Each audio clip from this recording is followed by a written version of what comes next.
خاتو زریان لە دیشتی ئابووری لەگەڵمانایە بۆ ئەوەی زیاتر لەسەر ئەم بابەتە بدوێنسانە. بەڵێ بێگومان زریان گیان بەخێر بی. سڵاو لێبێ سانە، سڵاو لێبێ ئاکام، بەیانیتان باش، خۆشحاڵم کە جارێکی تر لە بەرنامە جوانەکەتان لەگەڵ خۆشحاڵیم باماشەوە زریان خان. زریان خان با لە سەرتا باسیەوە بکەین کە نەوت پەیوەندی ڕاستەخۆی بە ئابووری گیانەوە هەیە. ڤەنزوێلاش گەورەترین وڵاتەکە خاوەنی گەورەترین یەدەجی نەوتە. لە ئێستاشە هەناردەی نەوتی ڤەنزوێلا ڕاگیراوە. ئەمە کاریگەری بۆ سەر نەوت، بۆ سەر نرخی نەوت لە بازاڕەکانی گیان چۆنە، ڕێکخراوی ئۆپیک چ ڕێکارێکی نوێ لەبارەوە ئەگرێتە بەر. باشە هەر بەگشتی ڕووداوەکانی ڤەنزوێلا باشە کاریگەریەکیە لەسەر زانیاریەکانت زۆر تاو بوو. ڕاستە ڤەنزوێلا یەدەگی گەورەترین یەدەگی نەوتی هەیە لەسەر ئاستی جیهان، بەڵام بابەتێکەیە کە ئێمە ئەبێ جیای بکەینەوە لە یەک. ڕاستە کە گەورەترین یەدەگی هەیە، تەنانەت ئاستی بەرهەمهێنانی هەر چەندێک بێ، بەڵام ئاستی هەناردەی ڤەنزوێلا هەتاوەکو ئێستا لانی کەم ساڵی 2025 باسی 2026 ناکەین کە ڕاگیراوە، لە ئاستێکان نەبووە کە بازاڕەکانی جیهان نیگەران بکە و قابلی قەرەبووکردنەوە نەبێ. ئاکام کاریگەری لەسەر سزاکانی ئەمریکا هەبووە کە نەگەشتوێتە زیاتر لە ملیۆنە بەرمیل وە خۆت باس کرد، 900,000 بەرمیل وابزانم بۆ ملیۆنێک. بەڵێ زۆر ئاکام لە نێوان 900 بۆ 1 ملیۆن بەرمیلی ڕۆژانەی هەناردە کردووە ڤەنزوێلا. لەبەر چی ئاستی هەناردەی ڤەنزوێلا ئەوەندە کەمە؟ چەند هۆکارێکی جیاوازی هەیە. یەکەمیانەوەیە کە ژێرخانەکانی ئەو وڵاتە بە تەواوەتی کۆن بوون و بەرهێنانیان تیانەکراوە، چاکسازیان تیانەکراوە و ژێرخانەکانی کەڵکیەوەیان نییە کە هەرچەندە ئەو وڵاتە توانای بەرهەمهێنان و هەناردەی زۆری هەیە، بەڵام ناتوانێت لەو ئاستە زیاتر هەناردە بکات. هۆکارێکی ترکە بۆتە هۆیەوەی کە ئاستی هەناردەی ڤەنزوێلا لەو ئاستەیە بمێنێتەوە سزاکانی ئەمریکا بوو. ڤەنزوێلا لەژێر سزای قورسی ئەمریکا بوو، کەرتی نەوتەکەی پیشەسازی نەوتەکەی لەژێر سزای قورسا بوو و ڤەنزوێلاش هاوشێوەی وڵاتانی تر هاوشێوەی ئێران و رووسیا کە نەوتەکەیان لەژێر سزایە گەورەترین کڕیاری نەوتەکەی چین بووە. بەڵام ئاکام ئەو ڕووداوانە کە لە ڤەنزوێلا ڕوویداوە، ئەم شتانە کە لە ماوەی ساڵی 2026 ڕوویداوە، ئۆپراسیۆنەکە لە ئەمریکا کرا، بە چەند هۆکار کاریگەری ئەوەندە گەورە و ترسناکی لەسەر بازاڕی نەوت دروست نەکرد. هەڵبەتە ڕەنگە بۆ جیهان ترسناک، بۆ ئێمە وەکو وڵاتێکی پشتبەستون بە نەوت ڕەنگە بەرزبوونەوەی نرخی نەوتیش ڕووداوێکی ترسناک نەبێ، بەڵکوم باشیش بێ. بەڵام چەند هۆکارەکە ئەوە بوو. یەکەمیان ئەوەی کە ئەم ئۆپراسیۆنە لە ڕۆژانی پشووە ئەنجامدرا، بازاڕەکان داخرابوون، واتە بازاڕی نەوت، نرخی نەوت پارێزراو بوو لە جەمپێکی کتوپڕ، لە شۆکێکی کتوپڕ کە بۆ نمونە نرخەکەی کتوپڕ گۆڕانکاری بەسەرابێت. هۆکارێکی تر کە ڕێگر بوو لەوەی کە بازاڕەکە ڕوبەڕووی نیگەرانی و شۆک ببێتەوە ئەوە بووکە دەست بەجێ دوای ئۆپراسیۆنەکە ترامپ لە سەرەتاییترین لێدوانەکانیە وتی ئێمە کۆمپانیا ئەمریکیەکان دەست دەکەن بە چاکسازی لە ژێرخانەکانی نەوتی ڤەنزوێلا و وتی دەست بەجێ دەست دەکەین ئاماژێک نییە بۆی هەناردەی نەوت زیاد بکە لە داهاتوە کە کۆمپانیاکانی ئەمریکا بچنە. پرسیارەکە زۆر باش بوو ئاکام، خۆی کە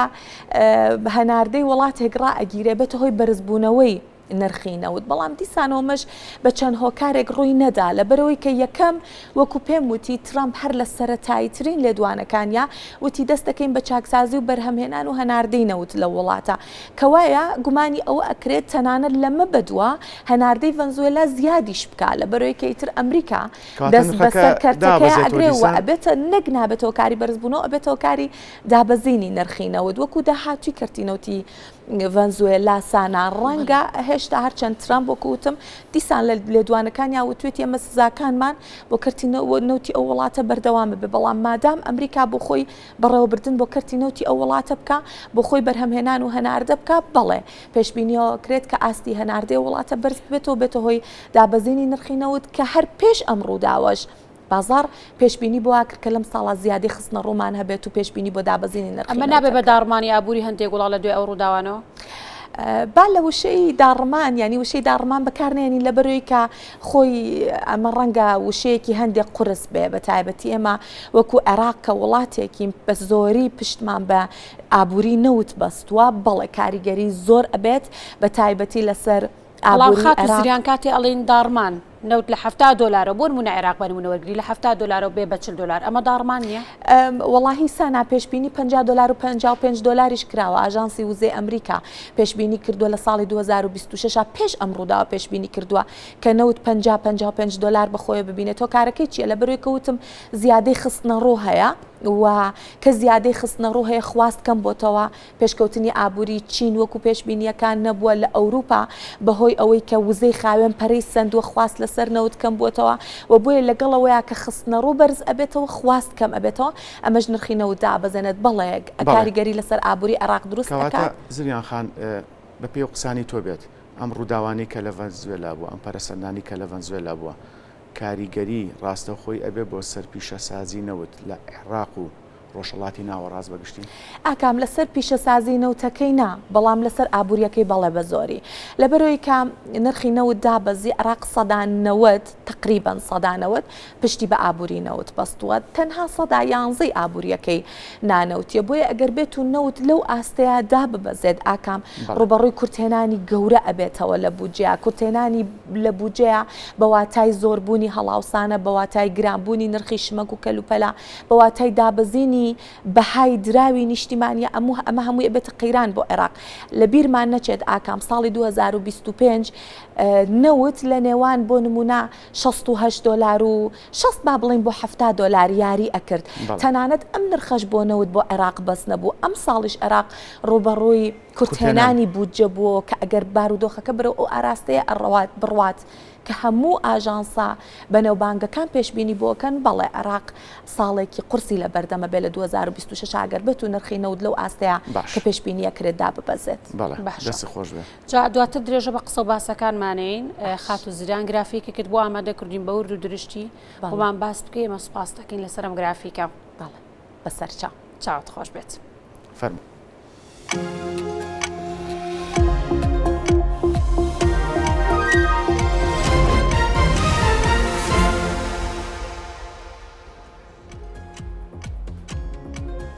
لێرەیە گرافیکێکم هەیە باسێکی سەروەت و سامانی ڤەنزوێلاکەین باسێکی ژێرخانەکانی ڤەنزوێلاکەین و بزانین بۆچی کاریگەری لەسەر ئابووری نەوت و لەسەر بازاڕەکانی نەوت ڕەنگە دروست بکات. ئەگەر لێرە هاوکارانم یارمەتی دەربن زانیاریەکانمان بنێ بە وردی بەداتا و ژمارە لێرەیە بۆتان باسەکەم. بەڵێ ئەوەی کە لێرەیە ئەتوانین بیوینین ڤەنزوێلا بێگومان وڵاتێکە کە گەورەترین یەدەگی نەوتی هەیە لەسەر ئاستی جیهان 303 ملیار و 800 میلیۆن بەرمیل یەدەگی نەوتی هەیە ڤەنزوێلا لە ڕیزبەندی یەکەمی جیهانە دوای ئەو سعودیا دێواتە بۆ یەدەگی نەوتەکەی پێش سعودیاش کەوتۆتەوە کە سعودیا 258 ملیار و 600 میلیۆن بەرمیل یەدەگی نەوتی هەیە ئێران لە ڕیزبەندی سێما دێ بە زیاتر لە 208 ملیار بەرمیل یەدەگی نەوت دوای ئەو کەنەدایە بە 170 ملیار و 300 میلیۆن بەرمیل و عێراق لە دوای کەنەدا لە ڕیزبەندی پێنجەمی جیهانایە بە 145 ملیار بەرمیل و کوێیت و ئیمارات و رووسیا و لیبیا و ئەمریکاش لە ڕیزبەندیەکانی دواییە دێن و ئەمریکا کە لە کۆتایی ڕیزبەندی چارتەکەی ئێمە بێگومان وڵاتی تریشان کە یەدەگێکی باشیان هەیە بەڵام ئەمریکا 47 ملیار و 100 میلیۆن بەرمیل نەوت هەیە لە کۆتایی ئەم چارتەیە کە ئێمە لێرە بۆ زانیاریەکانمان وەرمانگرتووە. بابزانین چی ترمان هەیە دەربارەی یەدەگی نەوت یەدەگی غاز و یەدەگی کانزاکانی ڤەنزوێلا ئەوەی کە دەربارەی یەدەگی نەوتە بۆم باسکردن بەڵامەوەی کە گرنگە لە ڕووی یەدەگی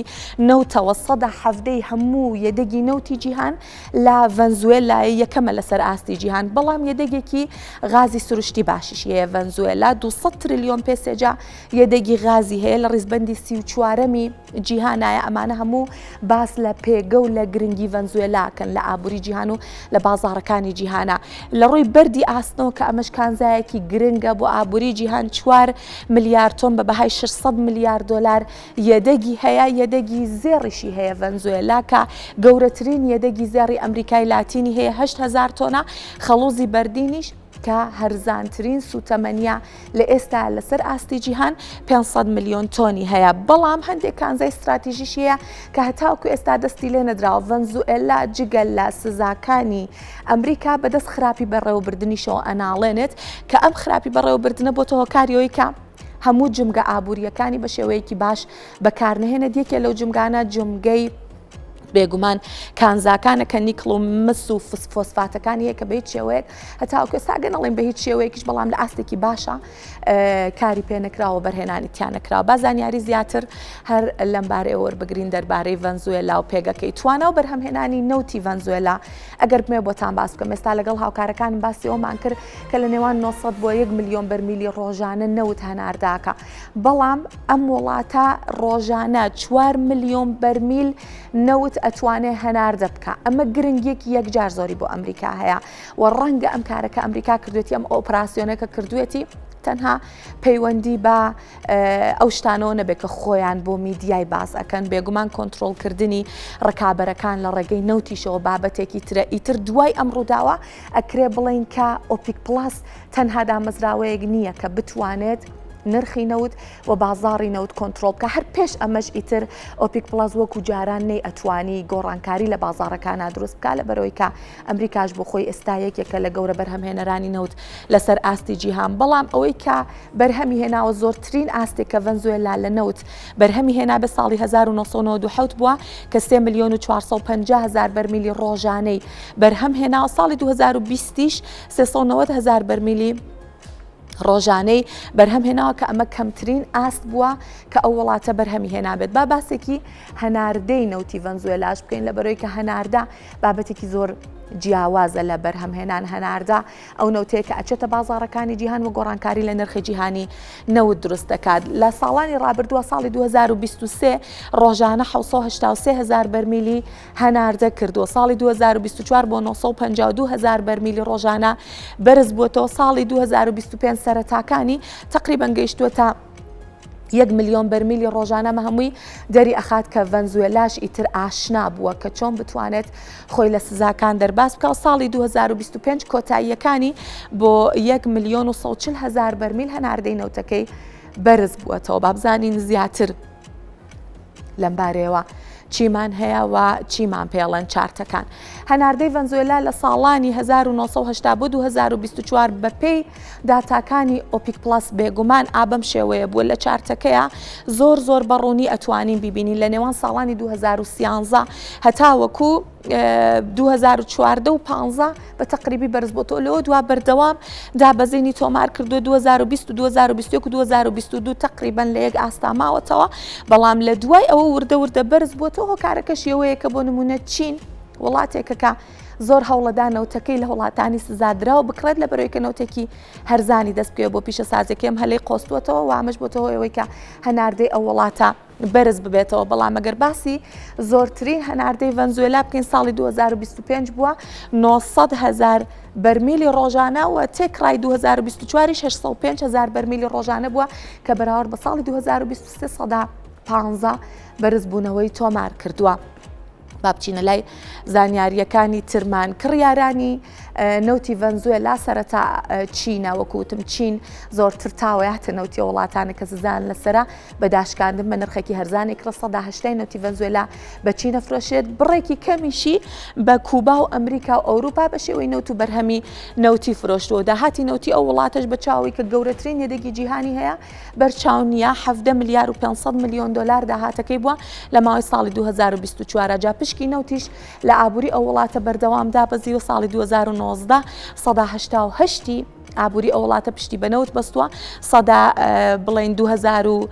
ساڵی 2020 سەدا هەفتا و ساڵی 2023 سەدا بۆ 153 کەمی کردووە داهاتی نەوتی لە کۆی داهاتی ئەو وڵاتەیەک زانیاری ترمان ماوە ئەگەر هەڵە نەبوو هاوکارانیشم یارمەتی دەربن ئەویش بەڵێ ئاستەنگەکانی کەرتی نەوتی ڤەنزوێلا یەکەمیان کۆمبوونی ژێرخانەکانە لە بەرەوەی کە ژێرخانەکانی وڵاتەوە بەرهێنانی تیانەکراوە نۆژەن نەکراونەوە کۆنن توانای هەناردەکردنی زیاتر لەو ئاستەیان نییە نەبوونی سەرمایە بابەتێکی ترە لە بەرەوەی کە وڵاتێکی ناسە قامگیرە وڵاتێکە کە سزای لەسرە و بەرهێنەران ڕووی تێناکەن هێزی کاری پسپۆر لە وڵاتە بە زۆریەچێ بۆ وڵاتانی پێشکەوتوتر بە تایبەتی وڵاتانی دراوسێەوە جۆری نەوت و تێچوەکانیشی بابەتێکی ترە ئەو نەوتی ئەو وڵاتە نەوتێکی زۆر قورسە و تێچووی دەرهێنان و بەرهەمهێنان و هەناردەکردنیشی بێگومان زۆرە بەڵام ئەمە بابەتێکی گرنگە بۆ ئەمریکا لە بەرەوەی کە پاڵاوگەکانی ئەو وڵاتە پێویستیان بە نەوتەیە ئەمە کۆتا زانیاریمان بوو دەربارەی ڤەنزوێلا و کەرتی نەوت و پیشەسازی نەوتەکەی و ژێرخانەکانی دەستخۆش زریان بەڕاستی بابەتێکی بەبێز بوو وەنیە سانە بابەتێکی بەبێز گرنگانی کە گرنگ بوو بۆ ڤەنزوێلا لەلایەنی ئابووری و باس بکرێ باس کرا. بەڵێ ئەمە جگەلەوەی کە ئەوەی جێی سەرنج بوو هەناردەی نەوتی ڤەنزوێلا بوو لە ساڵی 1970 تا 2024 جگەلەوەی کە ئەو کڕارانەی کە بەردەوام نەوتیان لە ڤەنزوێلا کڕیوە کە چین لە ساهەشتای نەوتی زریان خان فەرموو با گفتوگۆکانمان تەواو بڵێ فەرموو زریان خان. بەڵێ زریان خان ئەوەی لە گرافیکەکە باست لێو کرد ورد و درشتی تیا بوو چی هەبوو کە باسمان نەکردبێت و لەو گرافیکا باسمان کرد گرنگ بێ ئێستا باشتر بیرچوو بێ بۆ نمونە پێم وایە زۆر بە وردی هەم پێش گرافیکەکەم لە کاتی گرافیکەکەشە زانیاریەکانمان باس کرد بەڵامەوەی کە گرنگە لە کاتی گرافیکەکەشە ئاماژەیەکی زۆر وردم پێدا ئەوە بوو کە وەکو وتم نەوتی ڤەنزوێلا نەوتی زۆر قورسی پێڵێن ئەم نەوتە دەرهێنانی و هەناردەکردنی ڕەنگە قورس بێتێکی زۆری هەبێ بەڵام بابەتێکی گرنگ بۆ ئەمریکا ئەوەیە کە ئەم نەوتە هەمان ئەو نەوتەیە کە پاڵاوگەکانی ئەو وڵاتە پێویستیان پێێتی و کاری پێەکەن واتوانێت بخۆی لە دوای ئەم ڕووداوە سوودی لێ ببینێت. بەڵێ زریان خان وەکو ڕۆژنامە نووسێکی دیشتی ئابووری پێشبینیت بۆ دۆخی نەوت یاخود نرخی نەوت لە ساڵی 2026 چۆن دەبێت ئایا وەکو 2025 بەردەوام جێگیرە بێ یاخود هەڵبەز و دابەزەکات لە 2025 جا چەندین جار دابەزی و بەرز بۆ ئەی 2026 چێ بێ بە تایبەتی ئەم ڕووداوانی ڤەنزوێلا کامە ڕاستەخۆ پەیوەندی بەلایانی ئابووریەوە هەیە. بەڵێ بێگومان بە تایبەتی بۆ ئێمە ئەکام لە ماوەی ساڵی 2025 نرخی نەوت زۆر گۆڕانکاری سیر و سەمەری بەخۆیەوە نەبینی جگە لەو کاتە نەبێکە ڕووداوە ژێوپۆلیتیکیەکان هەبوون بۆ نمونە ئەو جەنگەکە لە نێوان ئەمریکا و ببورن ئیسرائیل و ئێران ڕۆیدا مەترسی ئەوە بە هەبوو کە ئێران گەری هورمز بگرێت ئەوە هەندێک نیگەرانی دروست کردبوو نرخی نەوتی بەرز کردەوە بەڵام گۆڕانکاریەکان ئەوەندە سیر و سەمەرە نەبوون تەنانەت ئەو گۆڕانکاریانەش ئاکام بەقەدەر گەورەی ئەو ڕووداوە نەبوون ینی پێشبینی ئەکرا کە ڕەنگە نرخی نەوت هەر زۆر لەوە زیاتر بەرز ببێتەوە بەڵام لەبەرەوەی کە بازاڕەکان بەردەوام زۆر ژیرانەتر جوڵە ئەکەن بازاڕەکان پێشبینیانە کرد کە ئەو جەنگە سنووردار بێ ئاستەنگی گەورە بۆ نەوت دروست نەبێت و نرخی نەوت لە ئاستێکی دیاریکراوە زیاتر جوڵەی نەکرد و زیاتر بەرز نەبووە بەڵام وەکو پێشبینی ئاکان بۆ 2026 وەکو پێشتریش باسم کرد هەموو دامەزراوە گەورەکان پێشبینیەکەن کە 2026 ساڵی دابەزینی نرخی نەوت بێ چەند هۆکارێک هەیە یەکەم یانەوەی کە بێگومان پێش ئەم ڕووداوانەش وەکو باسم کرد پێشبینیەکرا کە زیادەی خستنە ڕوو هەبێ خواست کەم ئەبێتەوە بابەتێکی تریش کە ئەوەیە کە سیاسەتەکانی ئەمریکا و ئەخوازێت کە نرخی نەوت داببەزێت هەر ئێستا کە نرخی نەوت لەم ئاستەیە بە دڵی ترامپە لەوە زیاتریش داببەزێت زیاتر بە دڵی ترامپە بێ بۆیە سیاسەتەکانی بۆ ئاراستەیەکە نرخی نەوت داببەس ئەکام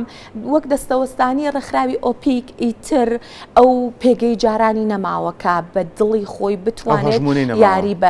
یاری بە نرخی نەوت بکات لەبەرەوەی کە ئەو وڵاتانە ئیتر تاکە جەمسەری بەرهەمهێنانی نەوتنین ئێستا وڵاتانی تریش هەن لە دەرەوەی ئۆپێک کە ئاستی بەرهەمهێنانیان زۆر باشە ئەمریکا بۆ خۆی یەکێکە لەو وڵاتانە کە کەواتەگەرم بەرهەمهێنانە بۆ ماوەکی کاتیش ڕابوەستێ خات و زریان وڵاتانی تر ئەتوانن ئەم بۆ شایە پڕ بکەنەوە بەڵێ بێگومان ئەتوانن و قەرەبوشی ئەکەنەوە زۆر باشە سارا ڕێگری ئەکەن لەوەی کە نرخی نەوت لە ئاستێکی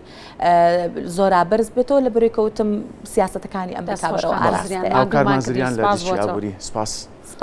بۆ زانیاریەکان بە شێوەیەکی گشتی. سپاس بۆ ئێوە.